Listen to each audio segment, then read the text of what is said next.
I feel like I'm losing my mind. Is everybody in the world blind? Please, Lord, give me a sign, a sign. I feel like I'm losing my mind. Is everybody in the world blind? Please, Lord, give me a sign, a sign. I wanna be the greatest. Everybody on the fake shit. I look around and feel like everybody is the fakest. I make this every day and I'm impatient, hoping one day I blow up from the basement. Statement, the top is so vacant. I don't hear shit that I think is amazing. Waiting for my day when I'm playing sold out shows for 1,000 faces. Hey, give me that crown. Get in my way and to be put down. It ain't your place. All this. Alright, malicious people. So, first things first. This weapon has a situation that is different than others, where you get it from a syndicate, and the syndicate is, you know, it's not a combat-based syndicate. Basically, what you want to do is you want to go to Venti. No, I think it's Rocky. Rocky in the Vent Kid's hideout. A little smiley face on top of a vent up on the left, I believe. And you want to hop up there, and you want to hop in, and you want to, like, go and talk to the kid in there, and he should be able to show you what you are able to go to. You want to be logical, which is the 5th rank of them. I would definitely suggest that what you do is that you take 30 minutes out of your day to go do races. You don't want to do tricks, you want to do races. You want to do the easiest race because it's the fastest race. And definitely just turn on some music to drown out Venti because Venti's a dick. So, yeah. The mechanics of this weapon are very interesting. It's basically the fact that it hits really small with like the first like slap with the pellet. But then the pellets explode big time 3 times. So it hits it a total of 4 times for 4 pellets if you don't have multi-shot. So if you were to do a little bit of math, you would know that multi-shot is extremely important. The one thing is this, with shotguns, you do want to make sure that the crit chance is above 20 after modding it. Unfortunately, it does not get there, so it's not worth it to necessarily mod for crit, especially since the crit damage is really low. So you don't want to invest in that more than you would want to invest in some, you know, good old-fashioned multi-shot. This weapon loves multi-shot. You want to build for the arcane. Keep in mind that Shiver sounds really good on paper, but it only does it on the direct hit, meaning the bubble slapping against it is the one that's effective. Unfortunately, that's not great. So you do want to build for the explosion instead, which means you're building for flare.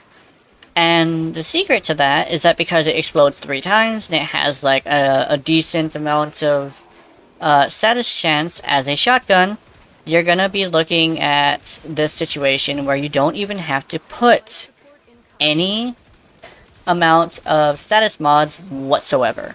Because the explosions hit so often that flare is gonna be built up in a single clip.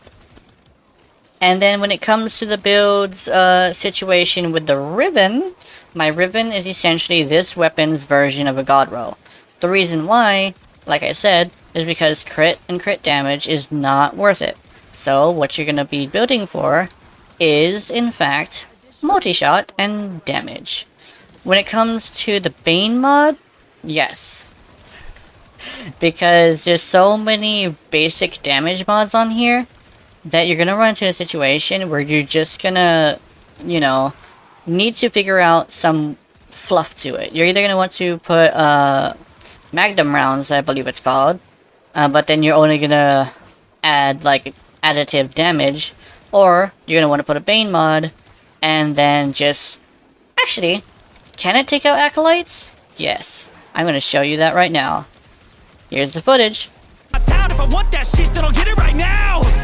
I'm losing it, the noose it fits, some losing shit, a stupid myth. You choose to live or choose to dip, you choose to fight or lose your grip and lose a gift. Oh. I feel like I'm losing my mind. Is everybody in the world blind? So yeah, it can definitely take out acolytes. The thing is that because it hits so often, they are going to get full damage autuition. But I did not use bubbles then. I used the Kompressa only. And it did in fact take out Torrid. The thing is that there is an Acolyte that has this thing where he makes projectiles go away from you. And that's, well, away from him. That's the one that you want to worry about. In fact, Violence is a little bit of a bitch, so, you know. Mainly because, like, he can't deal with your projectiles. It's the fact that, I think his name is Malice, or Misery, I forget which one it is. But the fact that he can deal with your projectiles and make them go flying away, you do want to shoot at his feet, but, you know, he'll deflect most of your projectiles. I would suggest staying back and pelting him, because he can't necessarily do anything else, which is fun. Alright, so are you ready for the build? In 3, 2, 1. Here you go. Please, Lord, give me a sign, a sign. I feel like I'm losing my mind. Is everybody in the world blind? Please, Lord, give me a sign, a sign. Yeah. There's no mercy in this world, just hunger-thirsty persons in different versions. Each new update, that shit worsens. Why? Pull back the curtain and you'll see the different vermin. We all have different burdens that all seem to cause disturbance. Yo, so do me a favor.